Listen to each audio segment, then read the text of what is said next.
Hello everyone, today I'll be talking about the cultural context of The Crucible by Arthur Miller.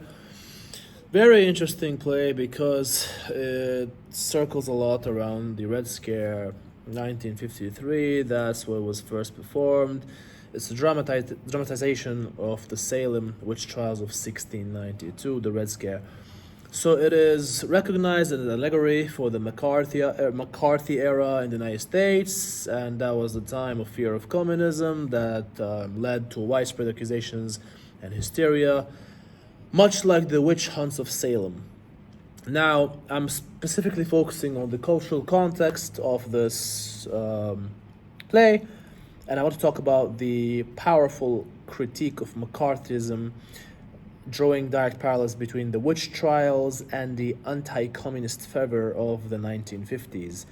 So the specific example of this is in the play when characters like John Proctor and Rebecca Nurse, they're accused of witchcraft based on dubious evidence and personal vendettas. Now this mirrors the experience of many individuals during the McCarthy era who were accused of being communists without any substantial proof. So the cultural context here includes the fear and paranoia that pervaded American societies during the Cold War and that led to various persecutions of many innocent people. Think of the role of authority and power and how it's examined throughout the play. So Judge Danforth, for instance, manipulates fear to maintain power and control. Judge Danforth and Reverend Parris used the witch trials to consolidate their power, disregarding justice in favor of maintaining the status quo. So Danforth has a very famous line. He says, "We burn a hot fire here, it melts down all concealment," and this reflects the ruthless pursuit of control. I'm not sure if the quote goes this way or not. You should double check that, but it reflects the ruthless pursuit of control under the guise of justice. So this reflects the broader cultural context of McCarthy era, where figures like Senator Joseph McCarthy exploited the fear of communism to increase his own influence. Then you want to talk about the dangers of mass hysteria, and as you see in the play, one person gets to accuse another, and then one gets to accuse someone else, and then now everybody's afraid of being accused of the same thing, and now everybody's pointing fingers, signing fake testimonies, corruption, witch accusations, burning people, hysteria, right? It depicts the play depicts this exactly, and how it can break down social order and rationality. So the frenzy in Salem is fueled by these girls' accusations and townspeople readiness to believe in witchcraft. Characters like Mary Warren are swept up with hysteria. This mirrors the Red Scare, and where fear of communism led to a lot of irrational behavior and widespread panic. Now, the play highlights the devastating impact of false accusations on individuals and their communities. So John Proctor's life obviously is destroyed by Abigail Williams, which we can also say that it is his own, flaw and mistake. Irony that he's, all religious. His refusal to confess to a lie at the end, even to save his own life, underscores personal integrity and moral courage that is required to stand against falsehoods. And this reflects the experiences of those accused during the McCarthy era, and much of whom faced ruined careers, personal lives due to baseless accusations. Now, the cultural context basically includes the lasting damage caused by false allegations and the importance of due process and justice, which was really present during this time in America. Think about how the religion is shown in the play as well. The strict religious codes and the belief in the supernatural, how it creates an environment ripe for witch trials. So Reverend Parris and many other religious leaders use their authority to enforce rigid conformity and to punish dissent. Now, this reflects broader cultural issues of religious intolerance and the dangers of following religious dogma to dictate legal and social norms. Basically, a lot of historical instances are included where religious zealotry has led to persecution and injustice.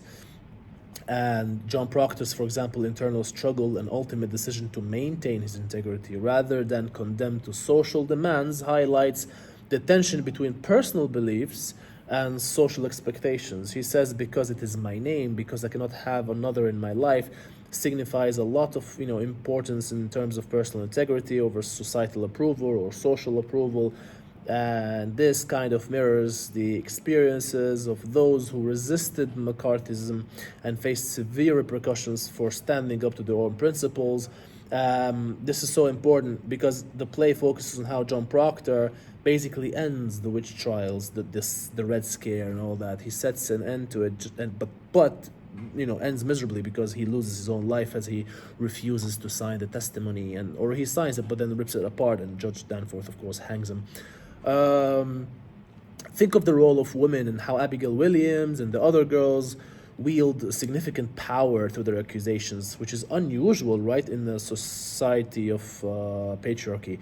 So, however, the power that they wield is ultimately destructive and rooted in manipulation and fear. Could this somehow be a sign of feminism or anti-feminism? Or maybe the depiction of feminism during that time? Elizabeth Proctor's moral fortitude and honesty contrast with Abigail's deceit. So it highlights the different aspects of women's roles and agency during that time. And I want to compare this perhaps to Pride and Prejudice, where the 5 daughters have different views and opinions about marriage and security. So think of the cultural context of the examination of how women navigate and challenge their roles within oppressive systems. So this also is related to mass hysteria and how they are the sole leaders of how it starts at the beginning of the play. The Crucible demonstrates how fear is used by those in power to control and manipulate others. Reverend Paris and Judge Danforth, they use their fear of witchcraft to suppress dissent and maintain their authority. And the townspeople's fear of the unknown and the supernatural leads them to abandon reason and to abandon justice. And this mirrors the use of fear during the McCarthy era to silence opposition and to enforce conformity.